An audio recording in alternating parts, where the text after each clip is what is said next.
talk useful. As Hernan was mentioning, I'm a physics professor at the University of Buenos Aires, and today I'm going to talk to you about this CASPAM, which is a triple modality biosensor that we have developed for multiplex imaging of caspase network activity. In our group, we aim to walk between three things. We try to understand the three-dimensional organization of living matter, and for this, many times we find that we don't have the methods that we need to query those systems. So we develop optical quantifications of these molecular processes, and then we have to deal with the intrinsic biological variance which we found when we do these experiments, and therefore we try to develop a statistical method for this system biology.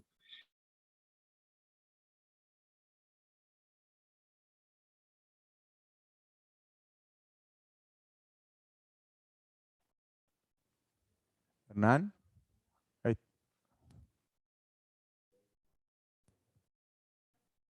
How about the rest? How about the rest? The other people is connected?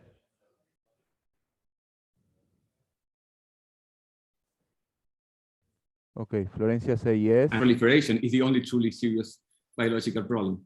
As some of you already know for sure, apoptosis is a form of programmed cell death. Unlike necrosis, in which cells swells and after rupturing the plasma. Yes? Hernan, can I interrupt you because we lost you for a minute or so. Okay. When you were, yes, I think it will be nice if you can come back because we. Sure, no problem. Yes, where we lost? We lost you here, basically. Okay. And it looked like you have in the bars, it's like in yellow. Maybe. Okay. Let me do the following. I will unplug my Wi-Fi and then just be sure that I'm wired. Okay, that the wire connection is great. But give me 1 second for that.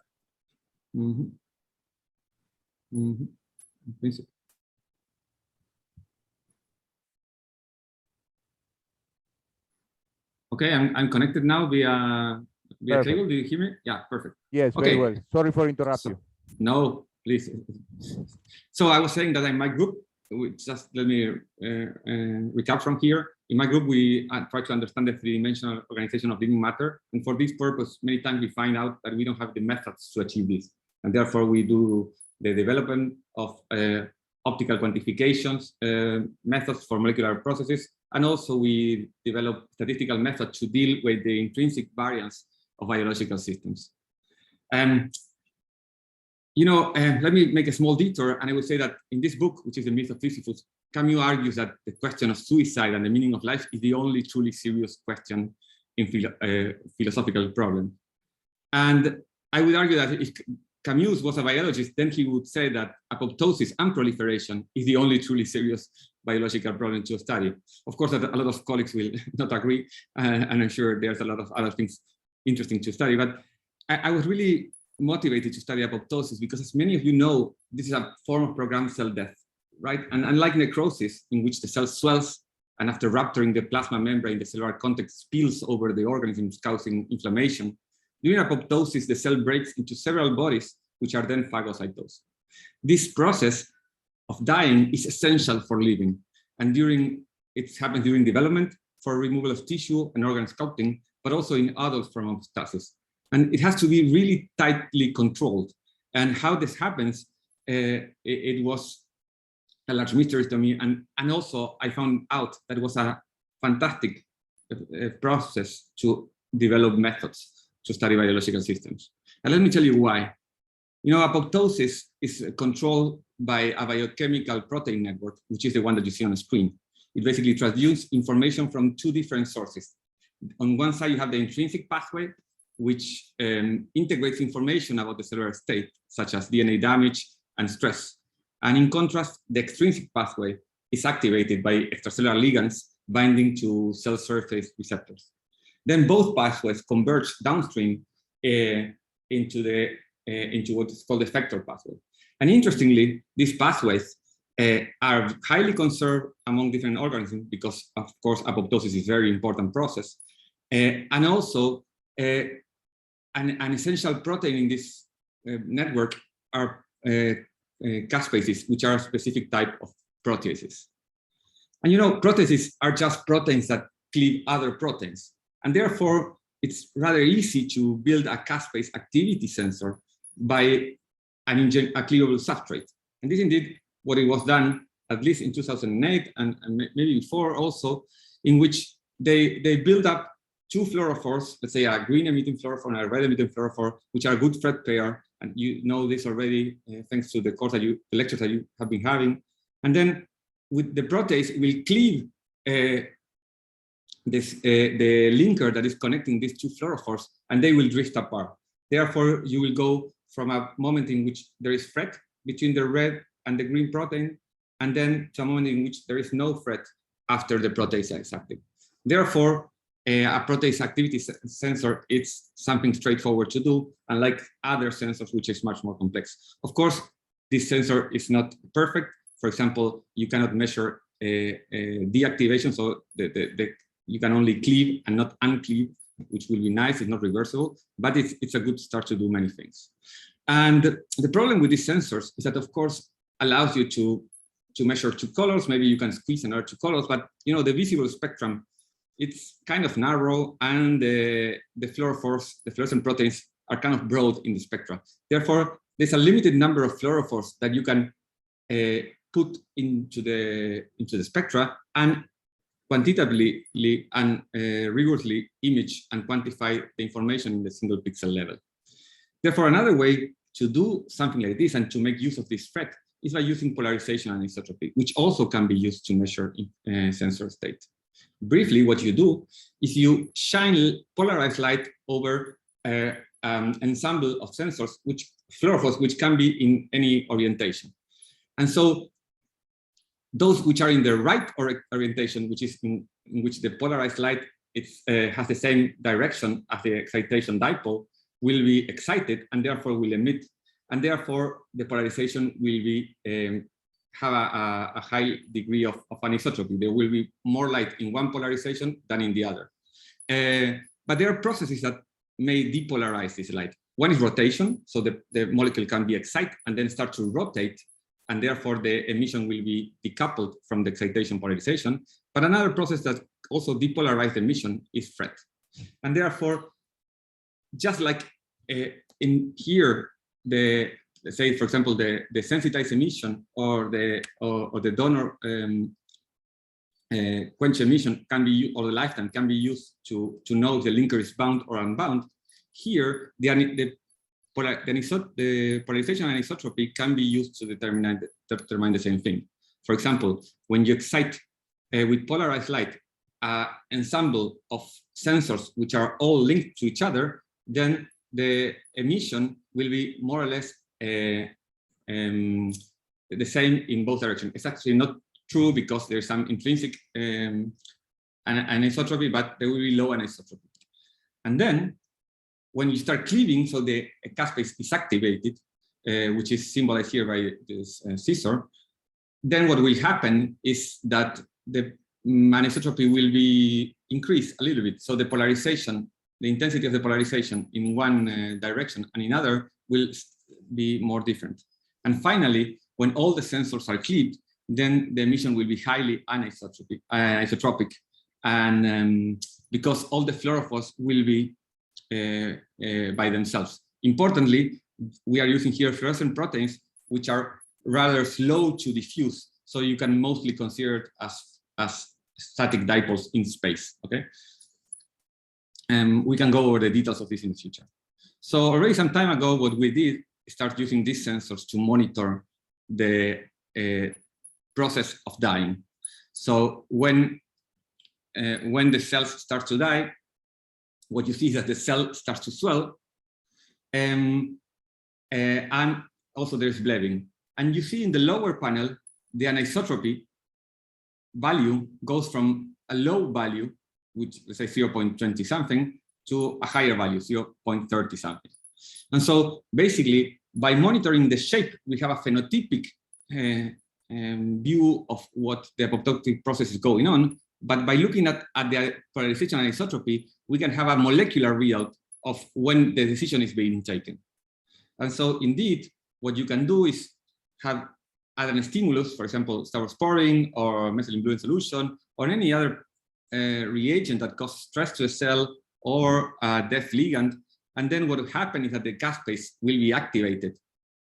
And by monitoring the anisotropy, you can see when the cell has decided to die.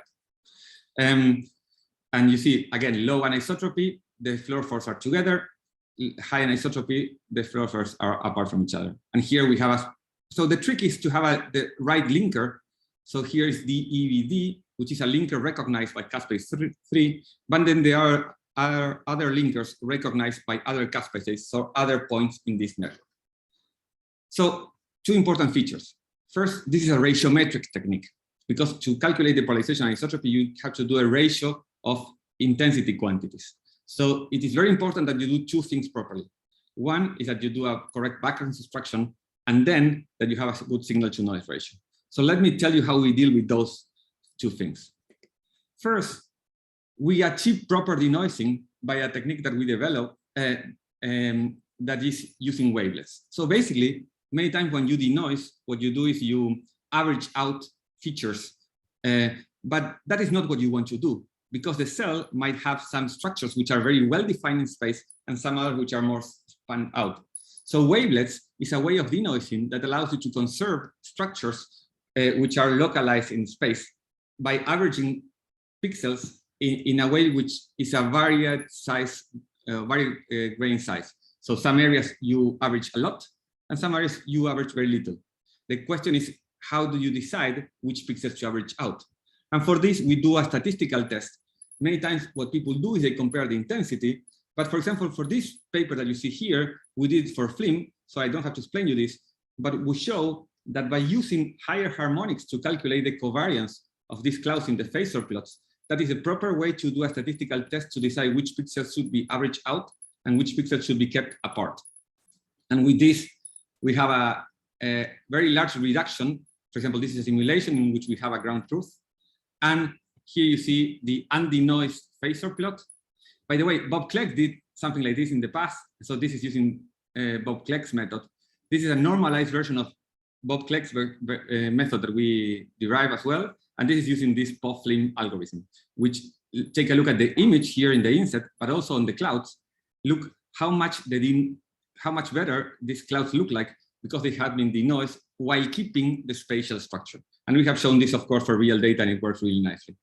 We do this method also for fluorescent anisotropy images.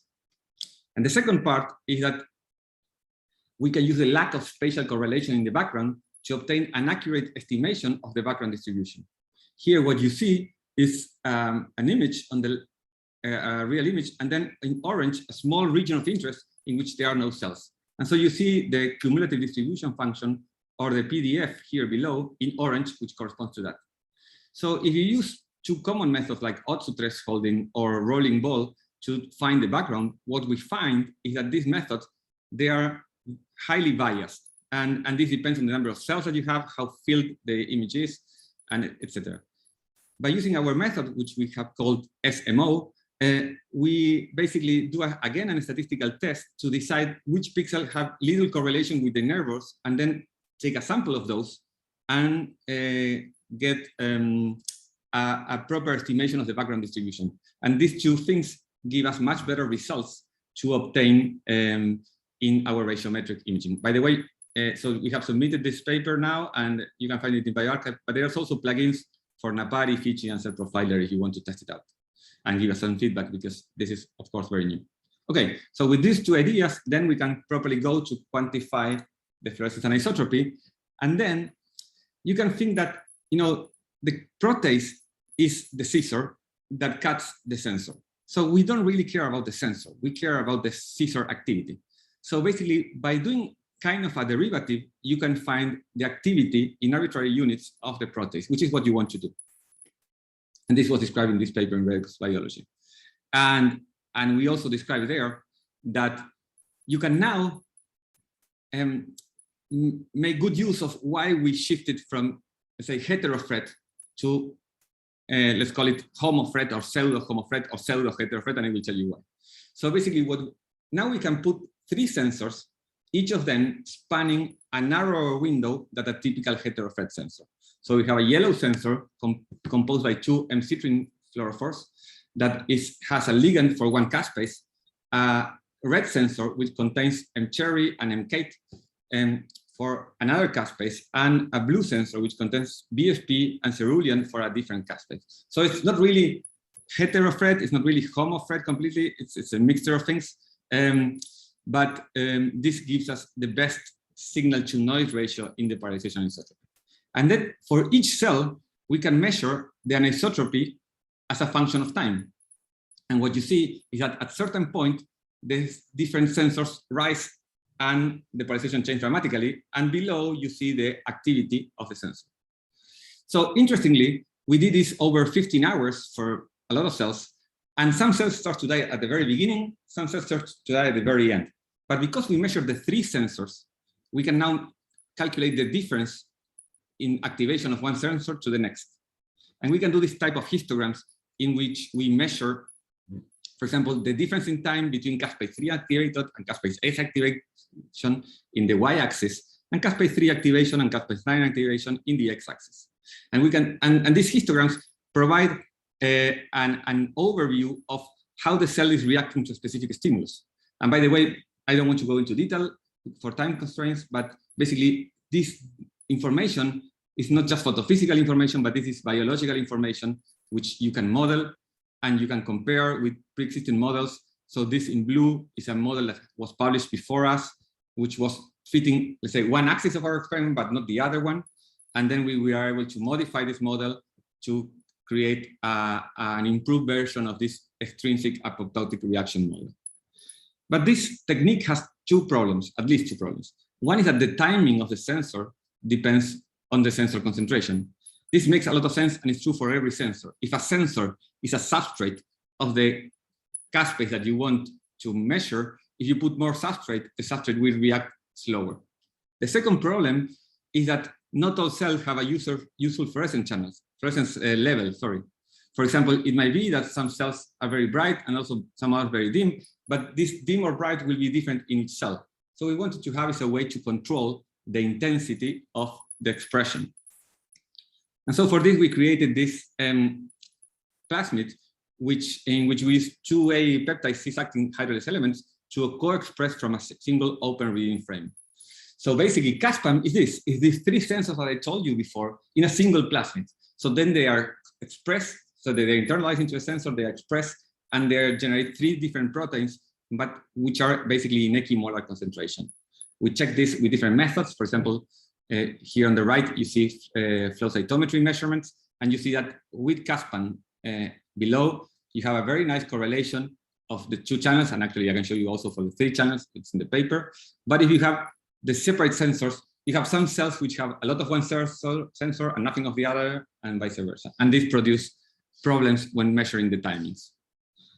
And so with this sensor, we went to our second goal, which is, why don't we use the same process, not to study the extrinsic pathway, but also to study the intrinsic pathway. So we have a batch of cells, some we stimulate with extrinsic stimulus, some with intrinsic stimulus, and then we measure how the network responds to those stimulus. Because interestingly, it's the same network, but in the literature, it's full with papers which have a model to explain the response to extrinsic stimulus and another model to explain the response to intrinsic stimulus. But it's the same network, so it should have a single model to explain both responses.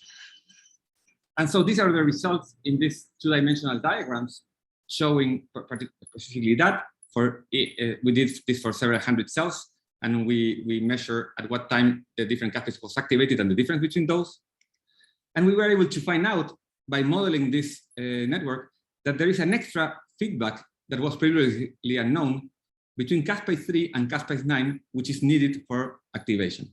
And to me, this makes complete sense, because if you have a process which is involved to kill a cell, you want that this process is definitively. So once that the cell has committed to die, it should die. It should not stay in a zombie state.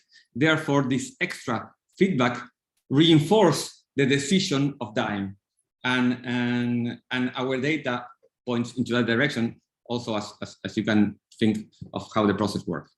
So to sum up, basically CASPAM this sensor that we developed allows to simultaneously measure the effector, the extrinsic, and the intrinsic caspase activity at the single cell level.